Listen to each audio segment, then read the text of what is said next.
Good morning students, hello, welcome to the second class of Railway Engineering। जो आपका subject है railway bridges and tunnels. तो आज हमारी सेकंड क्लास है। आज की क्लास में मैं आप सभी लोगों को एक टॉपिक जो बताऊंगा वो है आपका परमानेंट वे। तो परमानेंट वे को हम शॉर्ट में टी-वे भी कहते हैं। आप लोगों ने सुना होगा रेलवे में अक्सर वैकेंसीज वगैरह आती हैं। अगर आप लोगों ने नोटिफिकेशन पढ़े हो तो उसमें देखा होगा कि सेक्शन इंजीनियर या सीनियर सेक्शन इंजीनियर, उसमें अलग अलग डिवीजन होते हैं, वर्क्स होता है, टी-वे होता है और भी कई सारे डिवीजन होते हैं, ट्रैक होता है। तो T way stands for permanent way. Okay, now T way होता क्या है?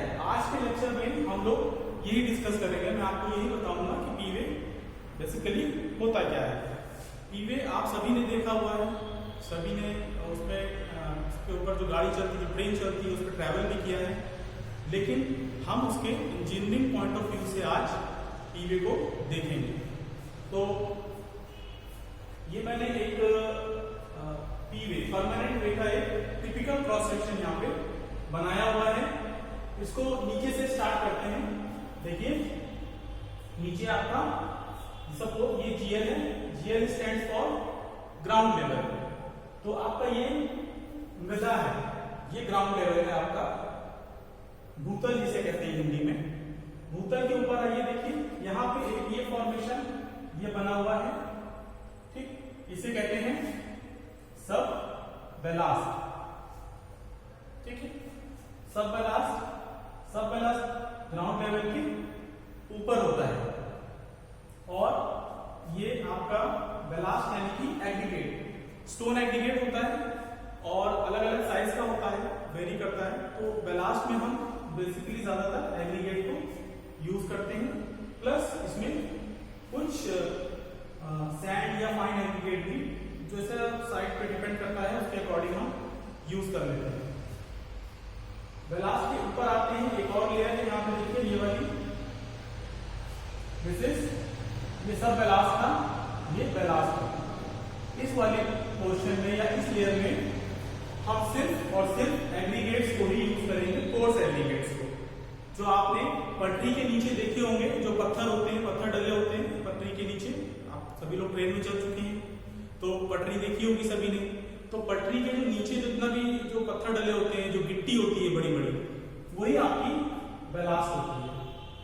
ठीक है, और इसके नीचे देखिए यहाँ पे ये स्लोप दिया हुआ है, यहाँ पर ये स्लोप दिया है। जैसे रोड में कैम्बर दिया जाता है, रोड जो होती है आपकी स्लोपिंग होती है। अगर आप रोड को ध्यान से देखेंगे तो बीच में थोड़ी उठी हुई होती है, और जैसे जैसे आप किनारे पे जाएंगे रोड आपका, जैसे सपोज ये आपका हॉरिजॉन्टल है और रोड कैसे होती है, बीच में थोड़ा सा उठी हुई होती है इस तरह से। तो एक डायरेक्शन इधर है और एक डायरेक्शन इधर है। ठीक है, तो ये मान लीजिए आपका टू वे रोड है, तो गाड़ी किधर आ रही है, उधर जा रही है। लेकिन बीच वाला जो पोर्शन होता है, जो रोड को डिवाइड करता है, यहाँ पे डिवाइडर होता है, वो वहां से रोड स्लोप करती है आउटर एजेस पे, है ना। क्यों स्लोप करती है? वो स्लोप इसलिए दिया जाता है ताकि आपका जो पानी का वर्षा का जो जल है या पानी है, या किसी और भी तरीके से अगर पानी वहां पे आता है तो वो ड्रेन हो जाए साइड में। ओके, तो इसीलिए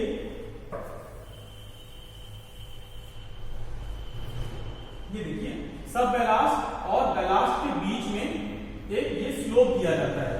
यहाँ पे ये स्लोप दिया हुआ है, और इसमें हम कोई भी जो फिलिंग करते हैं, इसमें बेलास्ट की फिलिंग नहीं होती है, इसमें फिलिंग होती है आपके एक इम्परमिएबल मटेरियल की, जो पानी को अंदर जाने से रोकता है और बाहर उसको पानी को इस तरह से ड्रेन कर देता है।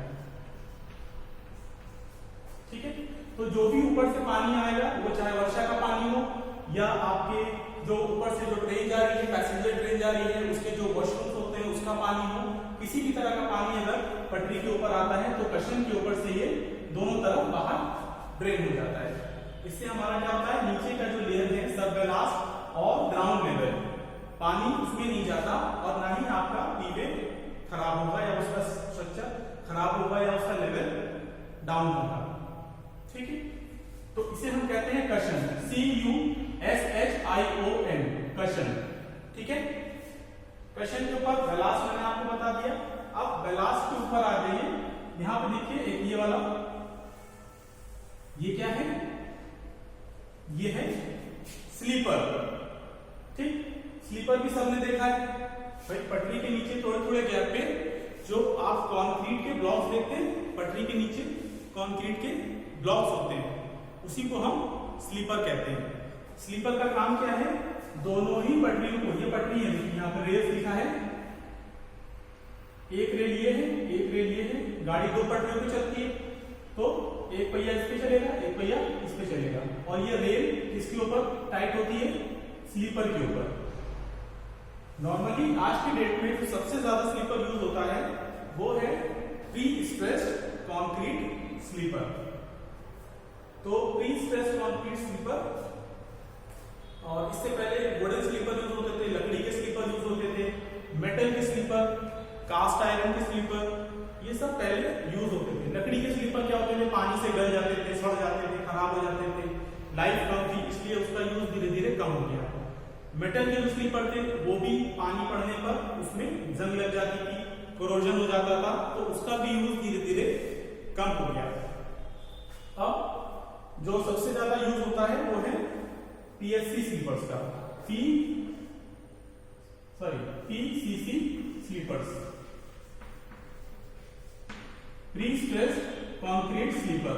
मैं लिख देता हूं, pre stressed concrete sleepers. Okay, तो suppose this is a sleeper जो एक प्री स्ट्रेस्ड कंक्रीट स्लीपर है। Now what is a pre stressed concrete sleeper, ये हम स्लीपर वाले सेक्शन में डिटेल में पढ़ेंगे। ठीक है, अब स्लीपर के ऊपर आते हैं। नाउ सी हियर, स्लीपर के ऊपर है रेल्स। रेल सभी को पता है लोहे की पटरी होती है। अब ये रेल जो होती है ये स्लीपर के ऊपर टाइट होती है with the help of fasteners. Fasteners क्या होते हैं, जैसे बोल्ट है, प्लेट्स हैं, उनके मदद से हम पटरी को स्लीपर के साथ बांधते हैं, टाइट करते हैं, लॉक करते हैं, ताकि पटरी अपनी जगह पे बनी रहे। तो फास्टनर्स की हेल्प से हम दोनों रेल्स को स्लीपर के साथ टाइट कर देते हैं। फास्टनर्स भी हम आगे के लेक्चर्स में डिटेल में पढ़ेंगे।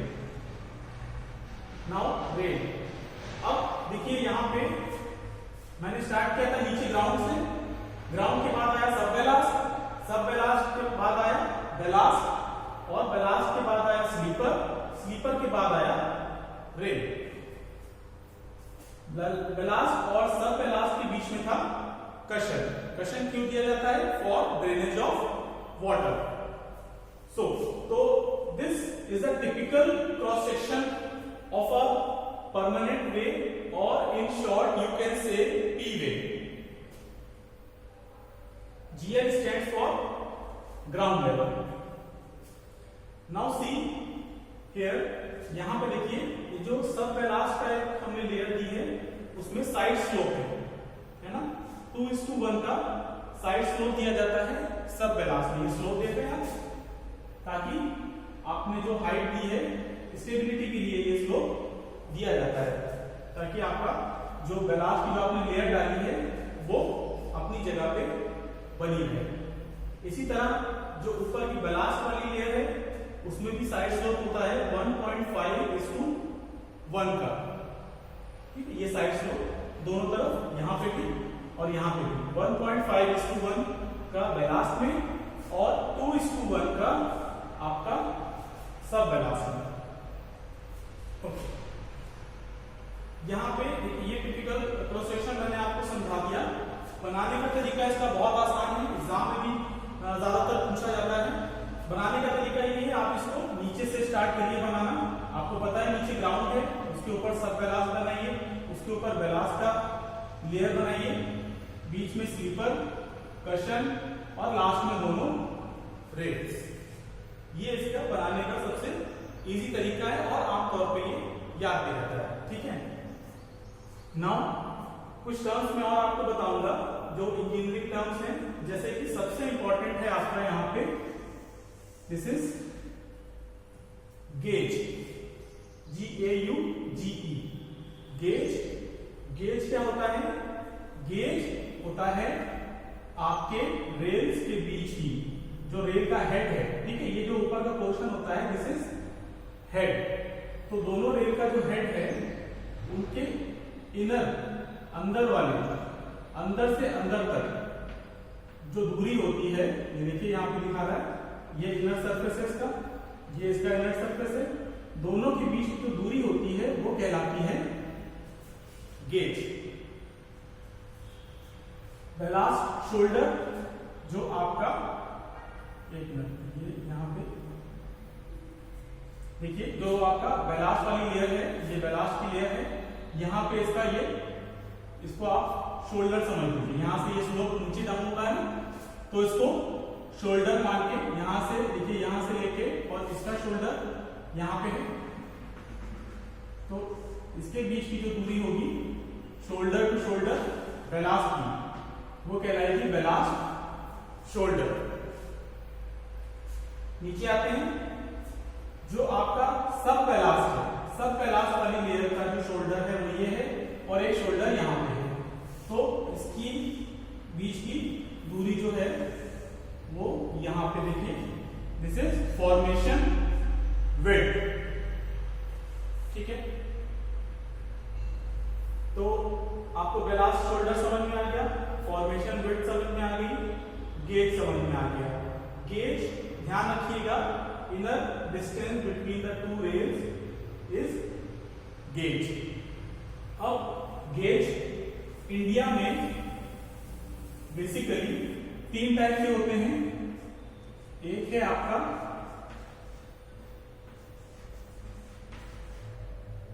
नैरो गेज, दूसरा है मीटर गेज, और तीसरा है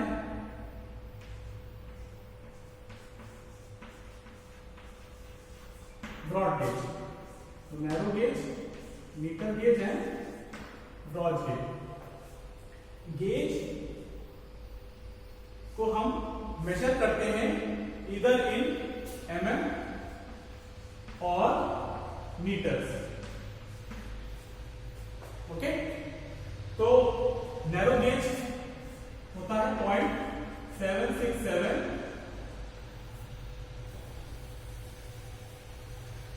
नैरो गेज होता है 0.767 मीटर। मीटर गेज, जैसा कि मीटर लिखा हुआ है, तो ये होता है 1 मीटर का, यानी कि इसकी ये यहां से यहां तक इनर जो डिस्टेंस होती है वो 1 मीटर रखी जाती है। और ब्रॉड गेज में ये होता है 1.676 मीटर। ठीक है, बेसिकली इंडिया में 3 गेज यूज किए जाते हैं। नैरो गेज, इसकी डिस्टेंस है 0.767 metre. Metre gauge, the name itself tells you कि 1 मीटर का गेज या गैप होगा। और third is broad gauge, which is 1.676 metre. तो आम भाषा में आपने सुना होगा, नैरो गेज और मीटर गेज को कहते हैं छोटी लाइन, और ब्रॉड गेज को क्या कहते हैं? बड़ी लाइन, है ना। तो छोटी लाइन और बड़ी लाइन बोलचाल की भाषा में इसको यूज किया जाता है, लेकिन engineering as an engineer we will not use those terms, we will use broad gauge, metre gauge and narrow gauge, whatever the case में भी, जो भी गेज है। सबसे ज्यादा ब्रॉड गेज ही अब यूज होता है।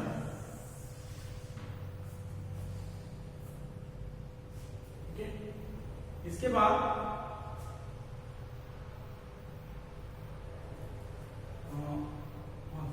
एक मिनट,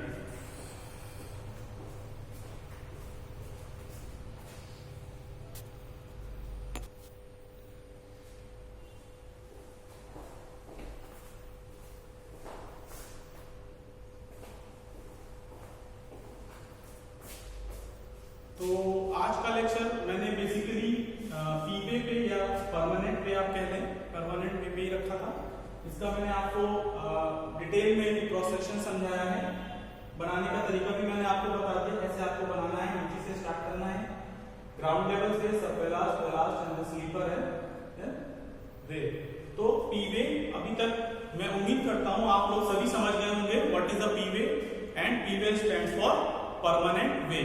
परमानेंट वे इसे इसलिए कहते हैं, इट इज अ वे, एक रास्ता है जिसपे से ट्रेन होके जाती है। And why it is called permanent way? Because it is permanent in nature. आपने देखा होगा एक बार कहीं पे भी पटरी बिछा दी जाती है, उसके बाद उसको कई सालों तक, 50 साल 100 साल, अभी भी जो पटरियां अंग्रेजों के जमाने में बिछाई गई थी वो आज तक भी चल रही है, उस पर ट्रेनें चल रही हैं। तो इसका जो स्वभाव है, जो नेचर है, it is permanent in nature, एक स्थायी स्ट्रक्चर होता है, इसलिए इसको परमानेंट वे बोला जाता है। तो मैं उम्मीद करता हूं आपको आज का लेक्चर पसंद आया होगा और समझ में भी आया होगा। अगर आप लोगों की कोई क्वेरी होती है, कोई डाउट है इसमें, तो आप लोग मुझे कांटेक्ट कर सकते हैं, मेरा नंबर सभी के पास है, या आप लेक्चर के नीचे कमेंट्स में भी, कमेंट बॉक्स में जाके आप अपनी क्वेरीज को डाल सकते हैं। ठीक है, आप अपनी क्वेरी डालेंगे तो हो सकता है आपके साथ और लोगों की भी वो क्वेरी हो, तो वो भी मैं कोशिश करूंगा वहीं पे सॉल्व करने की। साथ ही साथ मैं ये भी बता दूं कि लेक्चर के बाद मैं आपको अटेंडेंस लिंक शेयर करूंगा, और अटेंडेंस आपको 10 मिनट के अंदर मार्क करनी है। 10 मिनट के बाद वो लिंक डिसेबल हो जाएगा, तो मेक श्योर कि you mark your attendance with in 10 minutes after the lecture is finished. So thank you so much. Stay at home, stay safe, wear mask and maintain social distancing. Thank you.